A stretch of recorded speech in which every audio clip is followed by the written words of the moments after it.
दोस्त मुरली मनोहर और आप देख रहे हैं एग्री दोस्त विद मुरली यूट्यूब चैनल, जो एग्रीकल्चर विषय के इंटरमीडिएट, बीएससी, एमएससी व अन्य कॉम्पिटिटिव एग्जाम से संबंधित सभी सब्जेक्टों के वीडियो अपलोड इस चैनल के माध्यम से हो रहे हैं, प्रोवाइड करा रहा है।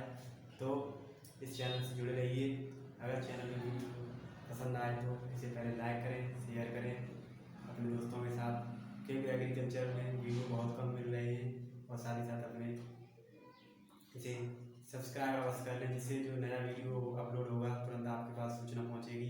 तो जितने भी एग्रीकल्चर के छात्र तथा अभ्यर्थी हैं तो वो इस चैनल को सब्सक्राइब करें। इसमें हमेशा वीडियो मिलते रहेंगे और मैं आपकी सेवा यूँ ही करता रहूँगा।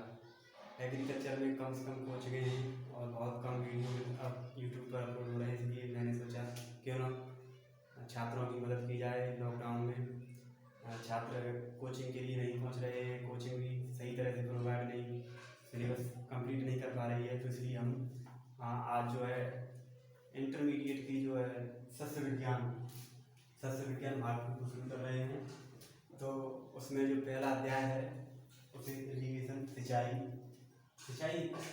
क्या है, सिंचाई में क्या है। सिंचाई में आप सभी लोग जानते हैं कि पौधों में, फसलों में तो पानी दिया जाता है, वही सिंचाई है। पानी देना मतलब इससे किसी कृत्रिम माध्यम से वर्षा, ओस, पाला और हिमपात इत्यादि के अलावा जब मनुष्य अपने मैनुअली तरीके से कृत्रिम रूप से पानी पौधों को देता है तो उसे सिंचाई कहते हैं। तो सिंचाई की डेफिनेशन लिखने में कोई परेशानी नहीं है। पौधों के उचित वृद्धि और विकास के लिए, उनके जर्मिनेशन के लिए, और जिससे पौधे अपने जर्मिनेशन से लेकर फल उत्पादन तक जो भी क्रियाएं करते हैं उनके लिए जो पानी की आवश्यकता होती है उसे ही हम कृत्रिम विधि से देते हैं, तो उसे सिंचाई कहते हैं। तो सिंचाई के पार्ट को दो तरीके से पढ़ेंगे। एक तो ये कि हम उसका थ्योरी बेस को देखेंगे, उनके टेक्निकल टर्म है उन्हें समझेंगे, और दूसरी बात टेक्निकल डाटा यानी फैक्ट टाइप के क्वेश्चन देखने को मिलते हैं, चाहे वो कॉम्पिटिटिव एग्जाम हो या फिर आपका सिलेबस एग्जाम हो या फिर बोर्ड एग्जाम हो, यूनिवर्सिटी एग्जाम हो, उसमें आपके जो थ्योरी बेस लिखने पड़ते हैं तो उसको भी समझेंगे। आप सब स्वयं पढ़ सकते हैं, किताब से भी पढ़ सकते हैं किसी से, लेकिन एक बार आपको उसको बताने वाला थोड़ा हिंट मिल जाए तो आप उस पूरी पुस्तक को पढ़ सकते हैं। तो मेरा यहाँ सिर्फ काम ये है कि आपको इनको अच्छी तरह से समझाना, जिससे कि एक लय बन जाए और आप जो है आपको उस विषय में पढ़ने में रुचि हो और आप उसे आसानी से याद कर सकें। तो यही है। तो आइए हम शुरू करते हैं आज का टॉपिक इरिगेशन। तो इरिगेशन में मैंने पहले बताया, किसी पौधे में मान लीजिए आपके पास कोई, आपके घर के सामने सभी लोग जानते हैं, पौधों से परिचित हैं, तो उसमें जब पौधा देंगे, पौधे में पानी देंगे उसे सिंचाई करेंगे। तो का पानी क्यों देंगे? क्योंकि पौधे की वृद्धि होगी, उसका विकास होगा, वह फल बनाएगा, भोजन बनाएगा। तो जो भी काम है बिना पानी के तो कोई संभव ही नहीं है, बिना पानी के तो वही रहेगा हो जाता है। तो इस हिसाब से तो कृत्रिम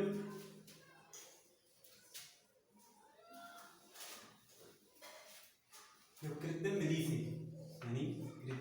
से पौधों को पानी देने की क्रिया को सिंचाई कहते हैं। क्या है सिंचाई? एक क्रिया है, इरिगेशन एक क्रिया है, ना कि कोई थ्योरी है या कोई सिद्धांत है, ये सिर्फ एक क्रिया है।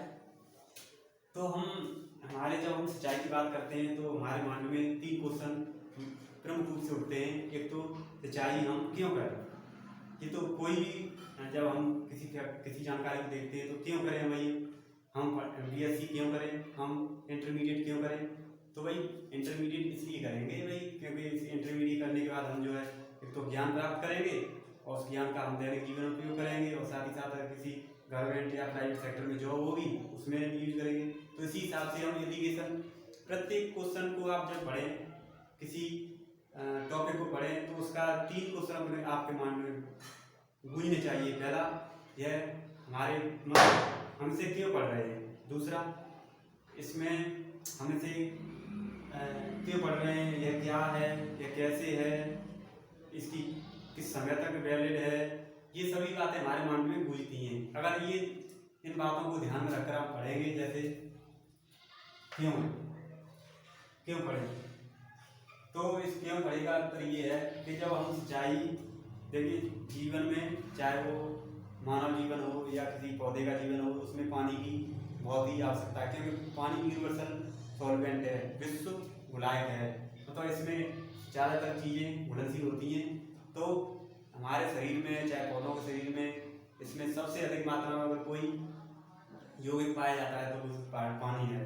तो पानी में आवश्यकता के लिए, तो पौधों के वृद्धि और विकास के लिए पानी महत्वपूर्ण है, इसलिए हम सिंचाई करें। दूसरी बात, मान लीजिए तो महत्वपूर्ण है लेकिन हमारे पास सिंचाई पानी उपलब्ध नहीं है, वर्षा, इसमें वर्षा को शामिल नहीं करते। मैंने पहले बताया, वर्षा के अलावा जब हम किसी मनुष्य द्वारा मैनुअली तरीके से मानवीय संसाधनों द्वारा पानी दिया जाता तो उसे ही सिंचाई कहते हैं। तो जब वर्षा क्या है, हमारे यहाँ जब मानसूनी वर्षा होती है, वर्षा की अनिश्चितता है, कहीं देखिए रेगिस्तान है तो कहीं पर चेरापूंजी और पश्चिम बंगाल में बाढ़ें आ जाती हैं, ठीक है, बिहार में कोसी नदी के द्वारा बाढ़ें आती हैं, दामोदर नदी से पश्चिम बंगाल में बाढ़ें आ जाती हैं, ब्रह्मपुत्र से असम पूरा प्रभावित रहता है। तो इस हिसाब से जो हमारे यहाँ पानी है वो कैसा है, असमान वितरण है। हमारे यहाँ वर्षा का जो वर्षा आती है दक्षिण पश्चिम मानसून से सर्वाधिक वर्षा होती है, तो उसका जो असमान वितरण है उसके कारण हमें सिंचाई की आवश्यकता होती है, क्योंकि इधर तो बाढ़ आ रही है लेकिन हमारा रेगिस्तान, हमारा पश्चिमी यूपी, चाहे वो हरियाणा, पश्चिमी यूपी और उत्तरी राजस्थान, वो गुजरात भी, और जो महाराष्ट्र एमपी का जो बुंदेलखंड रीजन है, यूपी का बुंदेलखंड रीजन है, उस जगह जो है वर्षा नहीं होती, तो वहाँ पर क्या है, हमें नहरों से सिंचाई करने की आवश्यकता होती है, तो वहाँ पर हमें सिंचाई की आवश्यकता पड़ती है। दूसरी अनियमितता, वर्षा की अनियमितता, मान लीजिए वर्षा कभी तो एक खेत में अधिक वर्षा हो गई, दूसरे खेत में बिल्कुल वर्षा नहीं हुई, वो कह रहा भाई पापी है ये, मतलब एक खेत में वर्षा हो गई वो तो भाई पुण्य कर रहा है, और जिस खेत में वर्षा नहीं हुई वह पापी है। तो इस हिसाब से लोग विचार विमर्श करते हैं, लेकिन यह गलत है। वह सिर्फ मानसून की अनिश्चितता के कारण होता है, ठीक है। अनियमितता मतलब कहीं तो वर्षा अधिक हो गई, कहीं थोड़ी बौछार की बूंदें पड़ी, मतलब अनियमितता मतलब उसकी कोई निश्चित मात्रा नहीं है, कितनी वर्षा है, मान लीजिए 5 सेंटीमीटर यहाँ होनी है तो 5 सेंटीमीटर हो गई, नहीं, कहीं पर तो 100 सेंटीमीटर हो गई, कहीं 5 सेंटीमीटर भी नहीं हुई, तो ये वर्षा की अनियमितता है। दूसरी अनिश्चितता, कभी तो वर्षा मानसून लगभग जून में आ जाते हैं, जुलाई में आ जाते हैं, जून में बहुत ही अगले थी, जून में आ गए अगले, तो और कभी तो मानसून चाहे जुलाई अगस्त के करीब आए, तो क्या होता है, ये वर्षा की अनिश्चितता है। निश्चित नहीं है कि वर्षा मतलब 15 जून को ही आएगी या 15 जुलाई तक ही आएगी या फिर अगस्त में आएगी, कोई निश्चित नहीं है, और कोई निश्चित भी नहीं है, कोई अनियमितता भी है कि वर्षा यहाँ पर 5 सेंटीमीटर होनी चाहिए लेकिन नहीं हो रही, निश्चित नहीं है, ठीक है। और अनियमितता से मतलब है मात्रा, और निश्चितता के मतलब है उसके आने का समय। और असमान वितरण तो समझ रहे हैं, कहीं अधिक वर्षा और कहीं नहीं हुई, कहीं सूखा पड़ रहा है। तो हम आगे देखते हैं, नेक्स्ट है अंकुरण। मान लीजिए पानी के बिना तो अंकुरण संभव ही नहीं है, क्योंकि अंकुरण के लिए 3 चीज़ें बहुत ही इंपॉर्टेंट होती है, एक ताप 21 डिग्री सेंटीग्रेड से लगभग 23 डिग्री सेंटीग्रेड के बीच में जो रूम टेम्परेचर होता है, और दूसरा पानी, जो अंकुरण के लिए सबसे इम्पोर्टेंट फैक्टर हैं, ताप, पानी और ऑक्सीजन। अगर ये 3 नहीं मिलेंगी तो अंकुरण बिल्कुल नहीं होगा। दूसरे रूम में सुधार के लिए, दूसरे रूम में क्या होता है, जब हम पानी देखा होगा आपने, बहुत बड़े उस रूम में नदियों के किनारे भी हो जाते हैं, नहरों के किनारे, या फिर कहीं जब बारिश नहीं होती वहाँ उस रूम हो जाते हैं। वहाँ क्या होता है, जो रबड़ है वो जमीन के नीचे रहते हैं, और नीचे रहते हैं तो वो धीरे धीरे ऊपर आते रहते हैं। पानी अपने साथ, जब पानी ऊपर उड़ रहा है ना, वही सूर्य का सीधा रेडिएशन पड़ रहा है, किरणें पड़ रही हैं, तो रेडिएशन के कारण जो है पानी ऊपर उड़ रहा है, तो नीचे से जो कैपिलरी के द्वारा पानी ऊपर आ रहा है, पानी के साथ साथ रबड़ भी आ रहा है। लेकिन पानी तो द्रव अवस्था से गैस अवस्था में पहले तो चला गया, लेकिन जो रबड़ थे वो वहीं रह गए। उन्होंने धीरे धीरे परतें बना ली, चाहे वो काली परत के रूप में हो या लाल हो जाए और सफ़ेद हो जाए, जो ज़्यादातर जो उसे घूम से सफ़ेद कलर हो जाती है, धीरे धीरे वो जैसे ठंड बढ़ने लगती है, ठंडों में देखने को मिलता है, तो धीरे धीरे वो घूम ऊसर हो जाती है। तो हम क्या करते हैं, हम सिंचाई कर देते हैं, सिंचाई कर देते हैं तो लवड़ क्या धीरे धीरे लीचिंग करके नीचे चले जाते हैं। पहले लीचिंग होती है, फिर पर्कुलेशन होता है, अर्थात पहले स्त्रवण फिर अंत स्त्रवण होता है। स्त्रवण मतलब पानी का इस तरह से अंदर जाना सीधा वर्टिकल स्टेज में, इसे कहते हैं लीचिंग।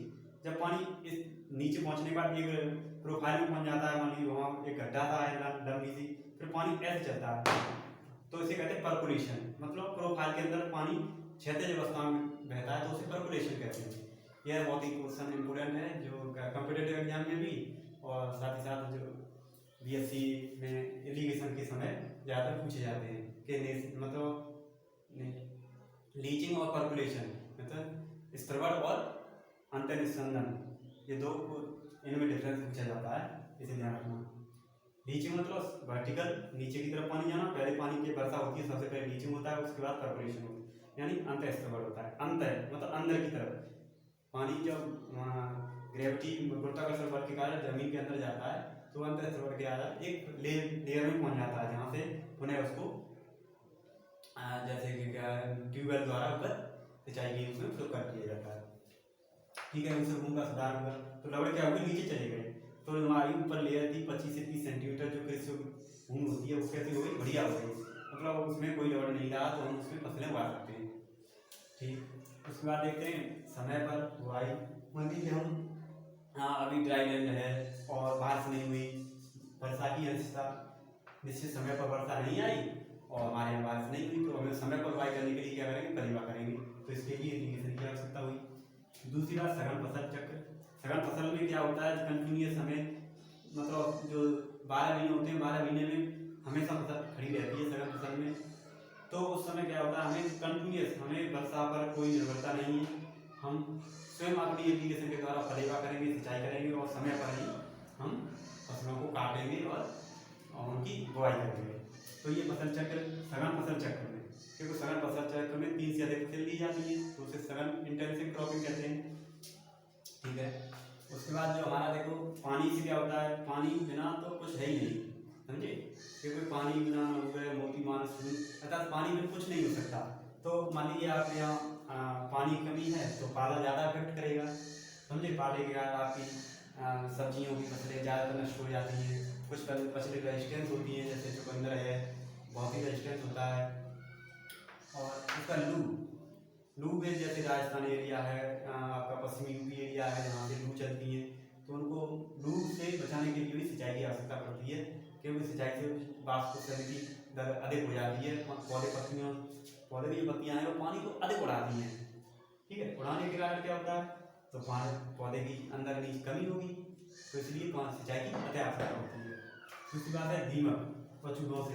दीमक देखा होगा आपने, ड्राई लैंड एरिया होगी और यहाँ पर एक बड़ा सा गुम्बद सा बना होगा, जो वो कांस बोलते हैं, कांस के अंदर ऐसा गुम्बद सा उनका कॉलोनी बनी होगी, वो क्या है, वो शुष्क एरिया में होते हैं जहाँ बरसात अधिक होती है, वहाँ पर दीमक नहीं मिलती, ना ही चूहे मिलते हैं, क्योंकि चूहे क्या करते हैं ड्राई लैंड एरिया में, मतलब शुष्क भूमि जो होती है उसमें अपने अंदर अपने बिल बना लेते हैं, चित्र बनाते जाते हैं, तो वहाँ पर लेकिन जब चित्र में पानी चला जाएगा और उनकी कॉलोनियों में दीमक की जो कॉलोनियाँ हैं उनमें पानी चला जाएगा, तो जाहिर सी बात है उनको कंट्रोल किया जा सकता है दीमक और चूहों को, और इससे भूमि का बचाव हो जाता है।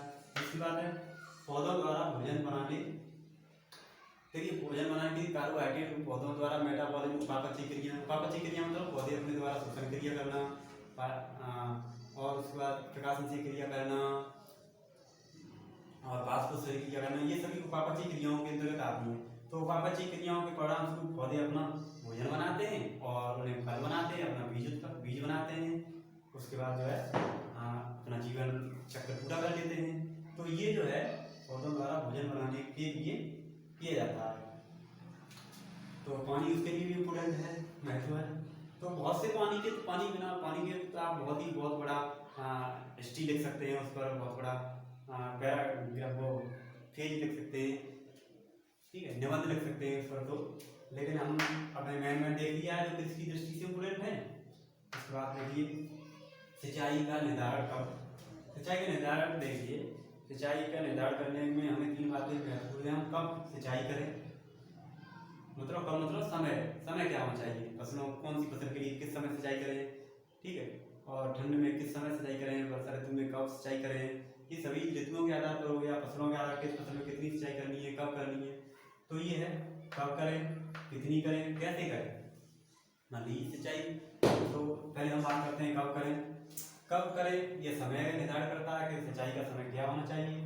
तो पौधों के लक्षण, पौधों के लक्षण यानी पौधों को लक्षण, जैसे हमने अंकुरण नहीं हो रहा है तो वही अंकुरण नहीं हो रहा है, फसल हमने बुआई कर रखी है, नमी का अंकुरण नहीं हुआ तो हमें उसको समय से सिंचाई करनी पड़ेगी, समझे। लेकिन इसमें कुछ मैंने दे रखे हैं, जैसे आपकी फसल तैयार है, खड़ी है, पानी की कमी को आपको पता करना है पौधे को देखकर, तो जाहिर की बात है पौधा दोपहर के बाद जो है दोपहर के समय मुरझा जाएगा, पानी कमी होगी, तो आप समझ सकते हैं पानी की कमी है। दूसरी बात, पौधा मुरझाया दोपहर के समय नहीं, पहले पूरा पौधा शाम को ही मुरझाया हुआ है, सुबह ही मुरझाया हुआ है और मतलब मुड़ गई हैं पत्तियाँ, तो क्या होगा, तो भी पानी कमी है। पौधा अधिक गहरा कलर हो गया है, मान लीजिए सामान्य कलर होता है, हल्का गहरा हरा कलर होता है, लेकिन वो अत्यधिक गहरा हो गया है तो पानी की कमी हो सकती है। तो ये कुछ पौधों को देखकर पानी की कमी के लक्षण है। और मृदा में देखकर जो कमी के लक्षण है, मृदा में क्या होगा कि जैसे आप देखेंगे सूखे पहले तो देख के ही पता चल जाएगा, ऊसर घूम वैसी बलुई घूम होगी तो जाहिर की बात है उसमें रेत उड़ रहा होगा, है ना, रेत उड़ रहा होगा, धूल इधर से उधर हो रही होगी, मिट्टी आपस में कड़े दूसरे से दूर हो गए होंगे, फिर बलुई मिट्टी की होगी, चिकनी मिट्टी है तो उसमें दरारें पड़ गई होंगी, है ना। तो ये है, तो हमने देखा कि मृदा में नमी की पता लगाने के लिए इस तरह से हम तो सामान्य जानकारी के आधार पर, लेकिन वैज्ञानिक तरीके से देखें तो पहले हम क्या करेंगे, मिट्टी को लेंगे, उसका सैंपल लेंगे और उस सैंपल को पहले एक तौलने वाले यंत्र से तौल लेंगे, उसके बाद उसे सुखाएंगे ओवन में रखकर। सुखाने के बाद उसमें मतलब जो टेम्परेचर रखा जाता है 106 से 110 डिग्री, 105 से 110 डिग्री टेम्परेचर रखा जाता है, उसका सुखा लेंगे। सुखाने के बाद जो फिर बचेगा उसको तौल लेंगे। पहले तोला बाहर, मतलब जो पहले जो बाहर आया उसमें से बाद में जो बाहर आया उसे घटा देंगे। जो वजन बराबर जो में आएगा, घटाने के बाद जो बराबर वजन बचेगा अगर पानी की मात्रा थी उसे प्रतिशत में कन्वर्ट कर लेंगे, मतलब कितना वजन था उसमें गुणा करके, मान लीजिए उसमें घटाने के बाद उसका जो है 15 ग्राम वजन आया और टोटल 100 ग्राम मिट्टी थी तो उसको परसेंटेज में कन्वर्ट कर लेंगे। तो ये देखिए लगभग 15% नमी हो गई, है ना। तो इस हिसाब से हम जो है नमी की मात्रा को आकलन कर लेंगे। ज़्यादातर जो है यह अनुसंधान करने में प्रयोग की जाती है, मिट्टी को तोड़कर नमी ज्ञात करना। पृष्ठ तनाव के आधार पर भी यह भी अनुसंधान में प्रयोग की जाती है। इसमें क्या, पृष्ठ तनाव में एक मशीन होती है जो पृष्ठ तनाव में नापती है मृदा का, और उसमें 8.8 बार। यह सिर्फ बलुई मिट्टी के पृष्ठ तनाव के लिए उपयुक्त है, लवड़ी या चिकनी मिट्टी में इसका उपयोग नहीं किया जा सकता। दूसरी है इंफ्रारेड नमी संतुलन विधि या इंफ्रारेड मॉइस्चर बैलेंस मेथड। तो इसमें क्या होता है, इसमें इंफ्रारेड लैंप होता है और लैंप पर उसमें मिट्टी को सुखाते हैं, उसके बाद उसका मेजरमेंट कर लेते हैं और उसमें पता लग जाता है कितने प्रतिशत नमी है मिट्टी में। दूसरी बात न्यूट्रॉन स्केटिंग विधि। न्यूट्रॉन स्केटिंग में मतलब एक कोलाइडी, मतलब मृदा के एक कोलाइडी है, मान लीजिए पत्थर है, उस पर कितने धूल के मिट्टी के कण लिपटे हुए हैं, इस हिसाब से मान लीजिए भाई एक पत्थर है उसमें धूल मिट्टी के कण लपेट दिए जाते हैं, तो जो धूल मिट्टी कण हैं उन्हें पानी के कण मान सकते हैं, तो पानी के कण कितने हैं उसकी गिनती करके और न्यूट्रॉन स्केटिंग विधि द्वारा ज्ञात किया जाता है। नई विधियाँ हैं लेकिन जो इम्पोर्टेंट विधि है वो ये है। और हम आगे बढ़ते हैं, देखते हैं फसलों की क्रांतिक वृद्धि आवश्यकता के आधार पर। फसलों की क्रांतिक वृद्धि आवश्यकता के आधार पर यह कृषि की दृष्टि से बहुत ही महत्वपूर्ण है, क्योंकि ज़्यादातर जो कृषि की फसलें हैं उनका टेक्निकल एग्रीकल्चर होने लगी है उनकी, तो इस हिसाब से यह बहुत ही इम्पोर्टेंट है कि किस समय कौन सी फसल में कितनी सिंचाई की आवश्यकता होती है। लेकिन इस पर जो है उसकी लोकल क्लाइमेट, मतलब लोकल जलवायु है या लोकल मिट्टी की दशाएँ, उनके आधार पर भी इसका निर्धारण किया जाता है। लेकिन फिर भी इनकी कैसे क्रिटिकल स्टेज है, धान है, धान की टिलरिंग मतलब सीडलिंग के समय जब पौधा जमता है उसे सीडलिंग कहते हैं, पौध बनना। तो पौधा जब जमता है सीखने के समय सिंचाई की आवश्यकता होती है, उसके बाद उसकी किल्ली निकलती है, उसके उस समय आवश्यकता होती है। उसके बाद फिर उसमें किल्ली निकलने के बाद फिर फ्लावरिंग से पहले फिर फ्लावरिंग मतलब फूल निकलता है, फूल का बच्चा निकलता है, पैनिकल बोलते हैं इसे। तो उस समय सिंचाई की आवश्यकता होती है। उसके निकलने के बाद दाना में दूध बढ़ते हैं, उस समय सिंचाई की आवश्यकता होती है। जब दाना सख्त होता है उस समय सिंचाई की आवश्यकता होती है। सबसे ज़्यादा पानी उस समय पानी नहीं मिलेगी तो आपको उपज बहुत कम हो जाएगी। गेहूँ की भी 6 क्रिटिकल स्टेज होती हैं, CRI स्टेज जिसे कहते हैं। CRI मतलब होता है कि मतलब क्रांतिक जो शिखर रूट बनता है ना, पहला रूट जो सबसे पहला रूट आता है उसे शिखर रूट बनते हैं। शिखर रूट बनते समय CRI क्रिटिकल स्टेज। ठीक, तो अब बात करते हैं मक्का की। मक्का में जो टेसन निकलते हैं, सबसे पहले जो मंजरी निकलती है ना, उस समय सिंचाई की बहुत आवश्यकता होती है। उस समय सिंचाई नहीं होगी तो उसका गुहार यानी जो अड़िया निकलती है ना, फल जो उसका वो अड़िया होती है, तो उसे जो है वो नहीं निकलेगी, उस समय सिंचाई कमी होगी। तो टेसन निकलते समय सबसे ज़्यादा सिंचाई की आवश्यकता। उसके बाद जब गुहा निकलेगा, ठीक है, गुहा मतलब गाड़ी, वो बालक निकल आते हैं लड़कियों जैसे, तो जब वो निकलते हैं तो उसे सिंचाई की सबसे ज़्यादा आवश्यकता होती है। और उसके बाद जब दाना पड़ जाता है मिल्किंग स्टेज में, दाना सख्त होते समय 3 जो है यानी टेसन मतलब नर मंजरी निकलते समय जो ऐसे खिली होती है फूल की तरह, ऐसे कई पत्ते खिले होते हैं, उसे नर मंजरी टेसन कहते हैं। और उसके बाद जो है गुहा लटका हुआ होता है ऐसा ऐसा बालों की तरह, लड़कियों के सुनहरे बालों की तरह, तो उसमें उस समय।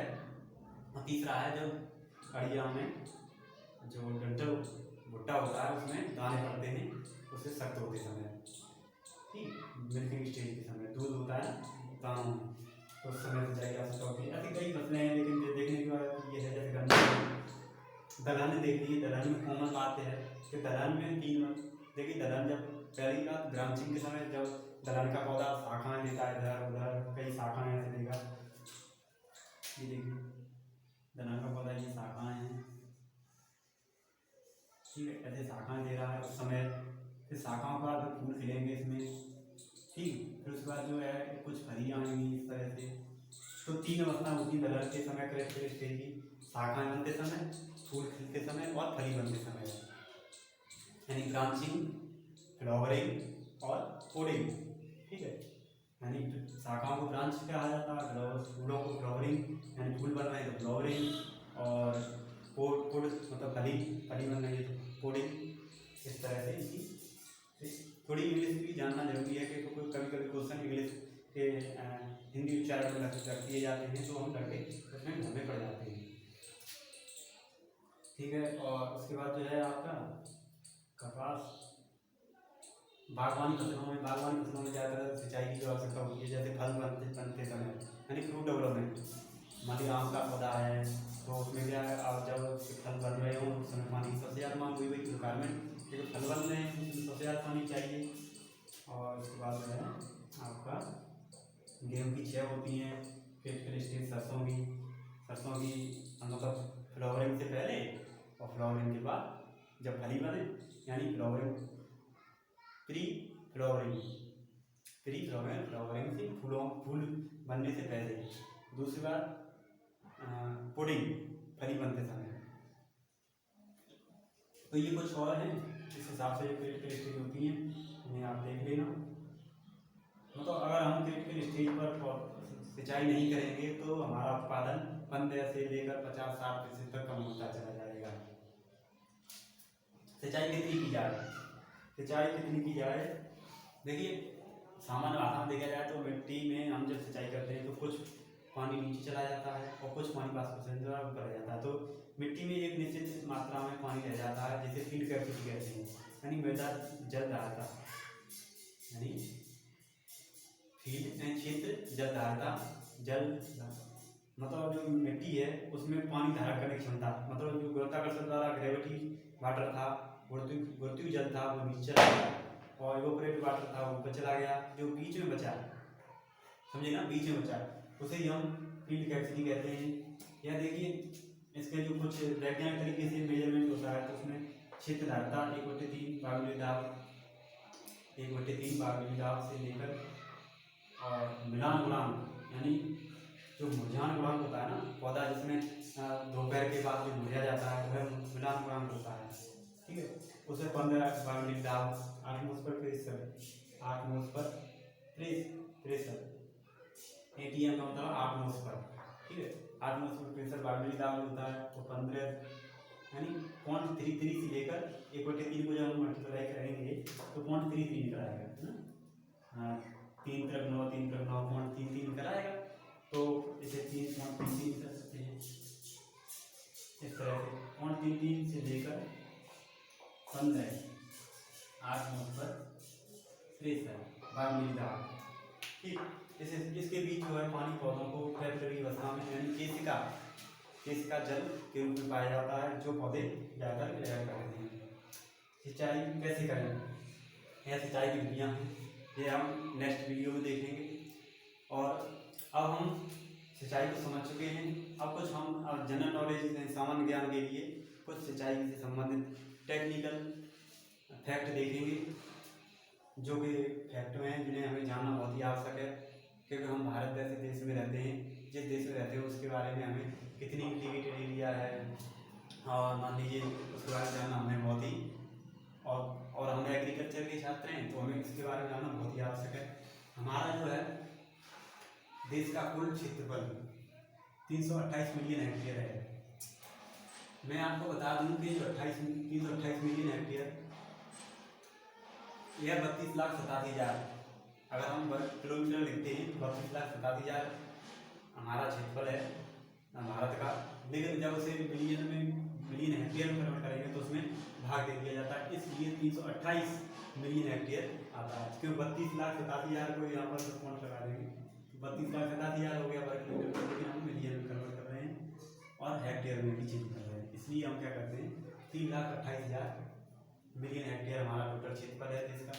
उसमें से 143.8 मिलियन हेक्टेयर भूमि जो है कैसी है, कृषि योग्य है, जिसमें खेती की जा सकती है, ठीक, और की जाती है। उसमें से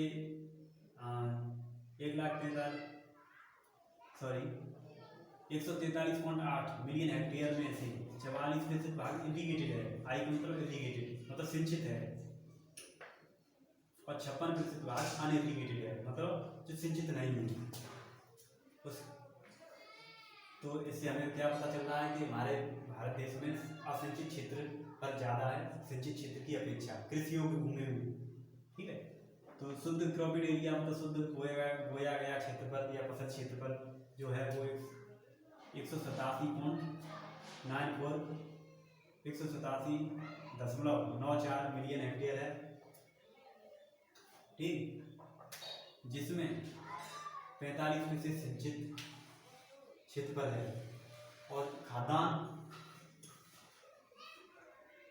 45% सिंचित क्षेत्रफल के अंतर्गत खाद्यान्न का क्षेत्रफल जो है 48.3% सिंचित है। और औसत वर्षा की बात करें, देखिए वैसे तो वर्षा जो हमारे देश में सबसे अधिक ज़्यादा वर्षा माथेरान चेरापूंजी में देखने को मिलती है, क्योंकि वहाँ पर कुछ ऐसे पर्वत हैं, नागा की पहाड़ियाँ हैं, ठीक है, मेघालय में, तो वह कुछ इस प्रकार बनावट है कि वहाँ सबसे ज़्यादा बारिश होती है। मानसून वहीं जाके सबसे पहले टकराते हैं और वो सबसे अधिक वर्षा करते हैं, तो वहाँ पर लगभग 1275 सेंटीमीटर के करीब वर्षा होती है, ठीक है, एवरेज वार्षिक वर्षा। लेकिन वहीं देखें हम जैसलमेर में, राजस्थान में, वहाँ बहुत सी धूप है, एकदम कड़ाके की गर्मी के कारण परेशान है, ऊँट परेशान है, वहाँ के लोग परेशान हैं, ठीक है। तो वहाँ जैसलमेर में रेगिस्तान है, कहीं कहीं बहुत दूर दूर तक देखेंगे तो कहीं गांव नहीं मिलेंगे, और गांव मिलेंगे तो उनमें एक घर इतनी 1-1 किलोमीटर की दूरी पर घर बने हुए थे जैसलमेर में, ठीक है। तो क्या है, वहाँ पानी की बहुत बड़ी कमी है, वहाँ वर्षा ना के बराबर, यहाँ 1245 सेंटीमीटर होती है, वहाँ 12 सेंटीमीटर से भी